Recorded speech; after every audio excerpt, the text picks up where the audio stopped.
Hola amigos, he vuelto, después de tanto tiempo XD, no me echen la culpa a mí, échenle la culpa a mi Xbox y al Gears of War 3. Bueno, no quiero demorar más el vídeo, así que comencemos. La primera leyenda es aquel baúl. Aún recuerdo su mirada, aún recuerdo sus desorbitados ojos, recuerdo sus gruñidos, recuerdo todo sobre él. Es increíble cómo la vida de un humano puede cambiar en un segundo, es increíble cuando te enteras de lo tétrico y macabro que puede ser un ser. Me he preguntado si aparte de Dios el diablo también nos hace a su imagen y semejanza. La felicidad del hombre se logra cuando se es padre, por lo menos era lo que mis padres decían cuando les preguntaba sobre el tema. Siempre soñé con eso, con un hijo, siempre me gustó la idea de tener un varón, un hijo varonil, inteligente y hábil con el que pudiera jugar y hablar. Ese era mi sueño, un sueño que saltó de alegría cuando mi mujer me dio la gran noticia de que estaba embarazada. No podía creer lo que estaba escuchando, la felicidad me conmovió como nunca. Muchas veces me pregunté cómo era el reino de Dios, el cielo, el paraíso. En esos momentos pensaba que todo eso maravilloso que dicen que era el cielo no era nada comparado a la felicidad de tener un heredero. Durante meses estuve impaciente, por mi preocupación y felicidad sometí a mi mujer a prácticamente no hacer nada, contraté sirvientas para que se ocuparan de toda nuestra morada, aunque a mi mujer parecía gustarle esto, ya que según ella era la primera vez en 2 años que la valoraba. Fueron largos y felices aunque algo desesperantes 9 meses, en los que no hice nada más que preocuparme por ella, pero un incidente me hizo enfurecer, me hizo asustar y desearle lo peor a una persona. No deseas saber el dolor y odio infrahumano que sentí cuando a mi despacho en mi trabajo como juez llegó un caso macabro, una mujer la cual había matado a su hijo, y había practicado. Inmediatamente tomé con furia el caso y me dirigí con mi equipo de investigación a la escena del crimen, ya que el crimen no tenía ni 4 horas de haber sido cometido. Las lágrimas y el odio impregnaron mis ojos al ver el cuerpo del pequeño que aparentaba unos 4 años colgado con grandes clavos y sin ojos debajo de un pentagrama. No podía creerlo. ¿Por qué lo hizo? ¿A su propio hijo? ¿Qué clase de humano era tan diabólico para hacerle eso a su propia sangre? Inmediatamente arreglé todo con la corte para que lo más pronto posible esta mujer fuera enviada a prisión a pagar por su cruel acto. La mujer guardó silencio en el juicio y no dijo nada en su defensa. Era desaliñada, de aspecto pobre, algo vieja para tener un hijo de 4 años y sus arrugas marcaban su cara. La sentencié a pasar el resto de su vida con las ratas. A lo que ella no hizo ningún gesto y fue llevada al calabozo. Con furia me dirigí al lugar donde ella estaba para recalcarle en su cara el odio que sentía, el asco que me daba saber que gente así existía en el mundo. Llegué a su jaula y con furia le recalqué todo lo que sentía. No podía creer lo que le decía, pero mi odio se apoderó de mí. Esta guardó silencio y esperó que yo terminara de blasfemar. Cuando se me acabó el aire y me sentía completamente desahogado, ella me miró, sus grises y profundos ojos se plasmaron en mí. De repente quedé paralizado ante esa fría mirada. Ella me miró fijamente y con voz lúgubre y tenebrosa me dijo: «Tú crees poder juzgarme, pero no es así. Tú crees que lo divino envuelve al planeta, pero no es así. Tú sabrás algún día lo que es ser padre y ahí me entenderás, pero hoy no, porque no sabes nada. No sabes el odio que puede estar plasmado en alguien y no sabes el terror que se siente cuando te enfrentas a lo desconocido. Tampoco sabes cómo se puede destruir tu mundo cuando lo infernal destruye sin sentido lo que más amas, pero pronto lo sabrás, pero hoy no». Me largué con miedo de aquel lugar, lleno de ira, cegado. Quería solo ir a mi casa. No quería pensar en lo que esa maldita loca me había dicho. ¿Quién se creía que era para hablarme así? Igual, no importaba, esta semana iba a nacer mi hijo y solo quería pensar en tener a mi hermosa y pura criatura en mis brazos y llenarlo de amor, el amor de tener una familia. Al día siguiente desperté con alegría, había olvidado todo lo que había pasado la noche anterior y solo quería pensar en mi familia, que iba a ser más grande en poco tiempo. Las sirvientas aún no habían llegado, así que me dispuse a recostarme en mi sofá a disfrutar del periódico. De repente un grito desgarrador de mi esposa me alarmó y asustado corrí donde ella se encontraba. Al verla me quedé paralizado y mis ojos se inundaron de terror al ver a mi amada esposa tirada en el piso llorando y con un gran lago de sangre que empezaba desde sus partes genitales. «Ayúdame. Por favor», gritaba. Me acerqué desesperado a ver qué podía hacer. Pero un segundo después todo se calmó y mi mujer dejó de gritar pero también de respirar. Estaba aterrado, no sabía qué hacer, pero de un momento a otro escuché un ruido extraño que provenía de los genitales de mi esposa. Una gran masa de sangre salió de ella y vi como algo se movía violentamente queriendo salir de allí. Estaba estremecido y con ganas de gritar, pero todo empeoró cuando veo que lo que salía violentamente de mi mujer era mi propio hijo, el cual mientras movía violentamente entre las vísceras y sangre que estaba esparcidas por el suelo me miraba fijamente. Sus ojos eran blancos y desorbitados, tenía colmillos y algo en su frente que parecían ser cuernos. Sus horribles rugidos me estremecieron aún más y empezó a temblar de una manera diabólica mientras seguía gritando macabramente. Quería abarcar con todo, no sabía qué estaba pasando, pero me desesperé, solo quería que dejara de gritar, así que rápidamente agarré el equipo de costura de mi esposa y lo agarré de un primer intento. Me abalancé sobre él y enterré la aguja en su comisura izquierda. Rápidamente cosí su boca mientras él gritaba aún más y se revolcaba endemoniadamente.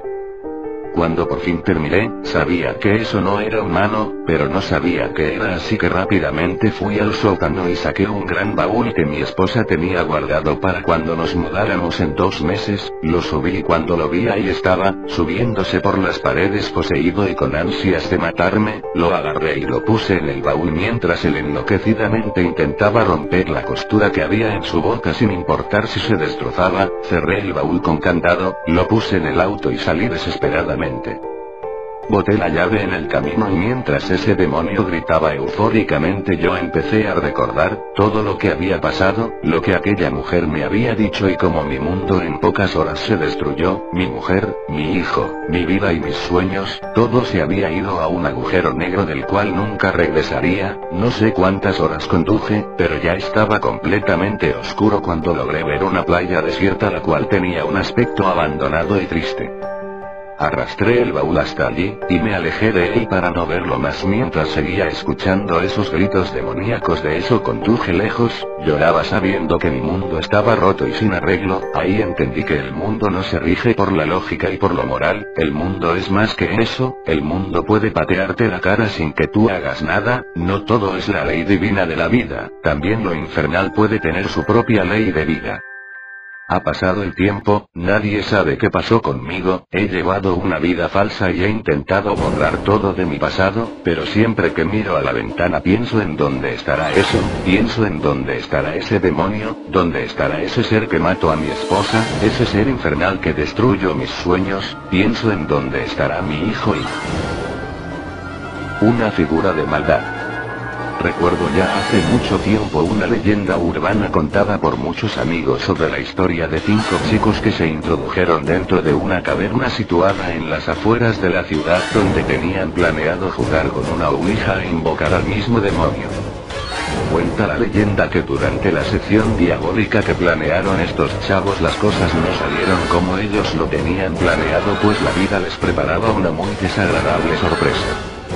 Mientras que invocaban al mismo Satanás para ofrecer sus almas a cambio de tener una vida muy importante y llena de dinero, vaya avaros, se dice que de pronto apareció una figura de un hombre que se encontraba oculto entre la oscuridad pero no se podía distinguir muy bien. De pronto supieron que era el mismo diablo en persona quien había hecho su aparición. Después ellos ofrecieron sus almas a cambio de mucha riqueza. La figura en la oscuridad les pidió que a cambio de lo que ellos querían deberían ofrecerle cabellera y sangre de ellos para maniobrar el conjuro. Tan rápido como pudieron se cortaron las manos y cortaron un poco de sus cabellos. Aquella figura en la oscuridad desapareció al igual que como llegó, mas de pronto sintieron dentro de sus cabezas aquellas carcajadas burlonas que se escuchaban dentro del lugar. Salieron rápidamente gritando alegremente pensando que muy pronto serían los 5 chicos más ricos de la ciudad. En cambio las cosas no serían así, algo muy malvado les esperaba tarde o temprano. Después de aquella noche en la caverna hicieron un pacto de jamás contar nada de lo que había pasado en aquel aterrador lugar lleno de maldad y odio. Después de una semana no había pasado nada en sus vidas, seguían tan pobres como siempre o más aún, sin un quinto en sus bolsillos. Se reunieron una noche de tantas y empezaron a platicar del asunto de aquella noche, cuando de pronto la figura aparece de nueva cuenta con la misma risa burlona dentro de sus cabezas y de pronto escucharon una voz diferente a la anterior que les decía consecutivamente cada vez más rápido y rápido hasta no entender nada: muerte. Salieron corriendo de la casa pero en sus mentes los gritos continuaban, cuando de pronto uno de ellos se encontraba sin sentido en medio de la carretera y con un fuerte golpe y un grito vacío. La sangre salpicó sus caras, el chico había sido atropellado por un autobús. Se comenta que al siguiente día acudieron con una bruja blanca para que les ayudara. Después de contar todo lo sucedido a la bruja, dicen que cuando la bruja tocó a uno de ellos como si fuese un sueño vio algo muy malo en ellos, además de ver como si fuese una película revolucionada la muerte de ellos. La bruja se soltó llorando y les gritó desesperada: váyanse de aquí. Los chicos salieron asustados de aquel lugar al que buscaron refugio y obtuvieron rechazo. Después de eso comentan que uno por uno fueron muriendo con accidentes muy fatales. Durante cada fin de semana, justo el día que tuvieron la visita de aquella figura extraña, fueron muriendo uno por uno amigos míos. Uno de ellos se encontraba camino a la iglesia a platicar con un sacerdote lo sucedido cuando de pronto una varilla atravesó su cabeza, pues una construcción se estaba procesando junto a la iglesia. El tercero de ellos fue incinerado en su habitación. Jamás hubo una explicación del incendio. El cuarto de ellos fue secuestrado y entregado en piezas a su familia. Se rumoraba que tenía deudas con gente del narcotráfico, más posiblemente el destino estaba escrito por manos sangrientas. El último de ellos grabó un video donde contaba todo lo sucedido en la caverna, con la bruja e incluso las muertes de sus compañeros. Se dice que el chico al terminar el video se pone un arma de alto calibre en su boca y dispara. Fue así como mucha gente se enteró de lo sucedido con los chicos, gracias al vídeo que grabó uno de ellos, aunque muchos comentan que las muertes fueron obra del destino y el chavo del vídeo era un loco de mente. Se dice que después de ver el vídeo las autoridades acudieron a la caverna donde en lo muy profundo de ella encontraron las fotografías de los 5 chavos atadas con sus mismos cabellos y su sangre usada como si fuese pegamento, además de encontrar restos humanos como si hubiesen sido desollados. Frío. Hoy es uno de esos días en los que la soledad te aprieta hasta dejarte sin aire. Sentado en la barra de un bar de mala muerte, intento ahogar mi melancolía en una buena dosis de alcohol. Todo es igual que ayer, que el mes pasado, que hace tantos años. Es decir, nada de especial, nada que valga la pena el seguir viviendo. Solo un milagro podía salvar aquella miserable existencia. Y el milagro estaba a punto de producirse. De repente se abre la puerta del local y apareció ella. Misteriosa, bellísima, con un aire nostálgico y soñador. No era de aquí, o al menos no la había visto con anterioridad, así que me propuse conocerla. Me costó acercarme a ella, no tenía ninguna base de partida para romper el hielo, para poder aproximarme. Me parecía distante, lejana, casi imposible que un ser tan hermoso como ella se pudiese fijar en un despojo humano, que era exactamente en lo que me había convertido. Sé tú mismo, pensé. No pretendas impresionarla. Simplemente que vea tal y como eres. La estrategia dio resultado. Ella también estaba pasando por unos momentos difíciles, muy similares a los míos. No tardó en haber entre nosotros un lazo estrecho de complicidad. Pasamos el resto de la noche juntos. Hablamos de 1000 cosas, de nuestras vidas, de nuestros sueños que nunca cumplimos, de los que nos gustaría hacer realidad. Nos conocimos a fondo. Nuestros miedos, nuestras inquietudes, no sé si se podía definir como amor, pero lo cierto es que entre aquella misteriosa dama y yo, se había creado una fuerte corriente de sentimientos. Cuando los primeros rayos de sol se reflejaron sobre nuestra desnudez, comprendí que había llegado el momento de la despedida. Con la voz entrecortada me susurró que había sido una noche maravillosa, pero que tenía que marchar. Intenté disuadirla, retenerla. Había encontrado un ser maravilloso con quien compartir mi soledad, y como siempre iba a volar de mi lado. Aquello había sido la tónica de mi vida. Tengo frío, me comentó entre susurros. Toma mi cazadora, ya me la devolverás, de este modo tendremos una excusa para volver a vernos. ¿Te parece? Ella accedió con una sonrisa. Se colocó mi cazadora sobre los hombros, al tiempo que escribía en una pequeña hoja una dirección. Toma, pasa esta tarde por aquí y te devolveré la cazadora. La idea me pareció genial, ese gesto significaba que la volvería a ver, que quizás en esta ocasión no perdería a alguien que me parecía importante. ¿Cómo te llamas? No me lo has dicho. Claudia, me llamo Claudia. Nos dijimos adiós con la promesa de volver a encontrarnos aquella tarde. Las horas se me hicieron eternas, esperando que llegara el momento de encontrarnos de nuevo. Cuando llegué a la dirección que Claudia había escrito, me quedé desconcertado. Estaba delante de un cementerio. Al principio imaginé que se trataba de un error. Quizás lo había escrito mal. Seguro que había una explicación lógica. Algo me empujaba a entrar en el recinto, notaba un extraño magnetismo que me empujaba a cruzar la puerta. Entré, y sin saber bien por qué, busqué compulsivamente por todas las calles del cementerio. Nicho por nicho, tumba por tumba. Una lápida de mármol blanco, una sencilla foto, y una breve inscripción. Claudia Serrano, abril del 65. Enero del 2004. Nunca te olvidaremos. Noté como algo dentro de mí se rompía en mil pedazos. La chica de la foto sin duda, era aquella muchacha que había conocido horas antes.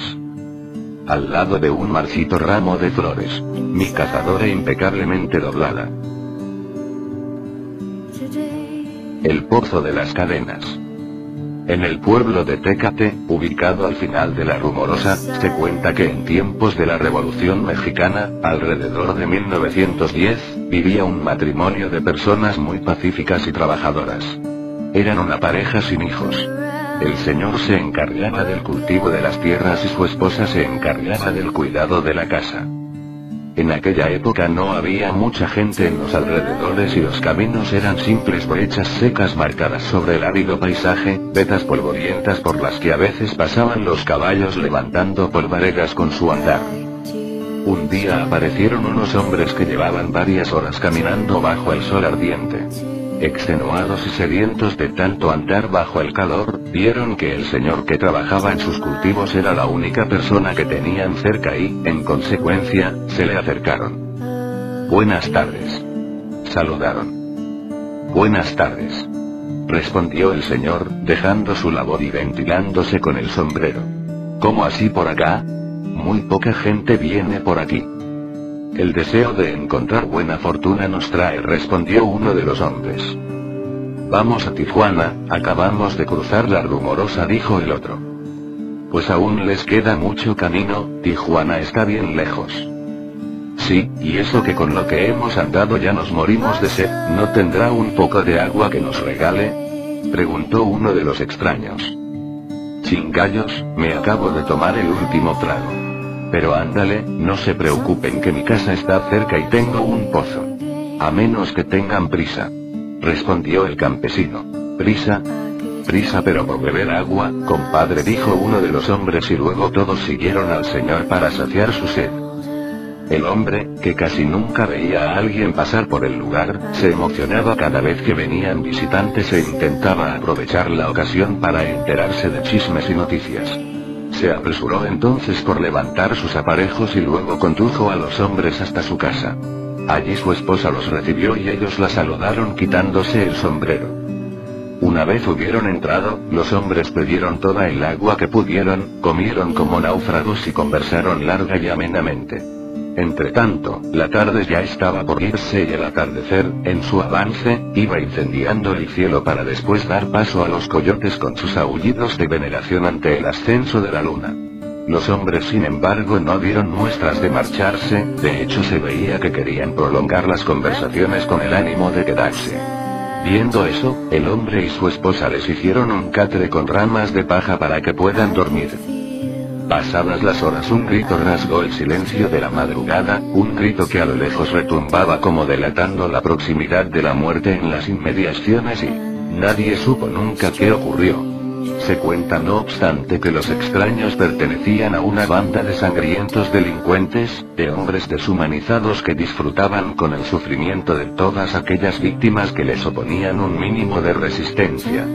Cuentan pues que intentaron robarle y que el hombre intentó presentar resistencia, quizá más de la cuenta porque la crueldad con que lo liquidaron aún se recuerda entre los habitantes de la zona. Lo amarraron con cadenas, le quitaron los ojos, lo echaron al pozo y luego arrojaron piedras al pozo para cubrir su cuerpo ahogado. De su esposa y de los asaltantes nunca se supo nada. Tal es al menos la versión que se tiene sobre su muerte, versión de la que muchos no dudan, sobre todo quienes cuentan que hay noches en que cerca del pozo se oyen ruidos de cadenas, gemidos de llanto e incluso escalofriantes alaridos de desesperación. Dicen que pena en busca de su esposa desaparecida y de los malditos que la asesinaron, dicen que por las mañanas se pueden ver con claridad las huellas de sus pies encadenados, que a veces se escucha como si lanzaran piedras al agua del pozo a pesar de que no hay nadie cerca que las lance y incluso, hay quienes aseguran que, cuando han pasado cerca del pozo en la madrugada, han escuchado burbujas, tal y como si alguien o algo en el interior del agua las estuviera produciendo. Los pocos que se han atrevido a mirar cuentan haber visto un rostro grande, de un espectral azul blanquecino, gritando con los ojos inundados de angustia. Y ascendiendo como para querer contactar con el asustado visitante.